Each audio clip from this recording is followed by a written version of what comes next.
বন্ধ্যা নারীদের অন্তঃসত্ত্বা করতে পারলেই ছিল ১৭ লাখ টাকা রোজগারের সুযোগ, আবার না পারলেও ছিল ৭ লাখ টাকা সান্ত্বনা পুরস্কার। ভারতের বিহারে বেশ কিছুদিন ধরেই সক্রিয় ছিল এমনই এক চক্র। শেষ পর্যন্ত এই চক্রের ৮ জনকে নাওয়াদা জেলা থেকে গ্রেপ্তার করেছে পুলিশ। ভারতীয় সংবাদ মাধ্যম এনডিটিভিতে প্রকাশিত একটি প্রতিবেদন অনুযায়ী ওই চক্রের পক্ষ থেকে হোয়াটসঅ্যাপের মাধ্যমে বিভিন্ন পুরুষের সঙ্গে যোগাযোগ করা হতো।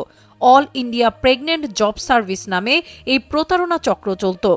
পুরুষদের প্রস্তাব দিয়ে বলা হতো, সন্তান ধারণ করতে পারেননি এমন নারীদের অন্তঃসত্ত্বা করে দিতে পারলেই ১৩ লাখ রুপি দেয়া হবে। আগ্রহী পুরুষদের থেকে এর জন্য ৭৯৯ রুপি করে রেজিস্ট্রেশন ফি নেওয়া হতো। এরপর সিকিউরিটি ফির নামে ৫ থেকে ২০ হাজার রুপি নেওয়া হতো। তবে এরা কতজনের সঙ্গে এমন প্রতারণা করেছে তা এখনো জানায়নি পুলিশ। অভিযুক্ত ব্যক্তিদের ফোন থেকে পাওয়া তথ্যের ভিত্তিতে অনেকের সঙ্গে কথা বলছে পুলিশ। বিহারের নওয়াদা জেলার পুলিশ সুপার কল্যাণ আনন্দ জানিয়েছেন, নারীদের অন্তঃসত্ত্বা করতে না পারলেও ৫ লক্ষ অন্তত দেওয়া হবে বলেও পুরুষদের আশ্বস্ত করা হতো। এই চক্রের খবর পেয়েই নওয়াদা জেলায় তল্লাশি চালায় বিহার পুলিশের বিশেষ তদন্তকারী দল। তল্লাশি অভিযানে ওই চক্রের মোবাইল ফোন এবং প্রিন্টার উদ্ধার করেছে পুলিশ।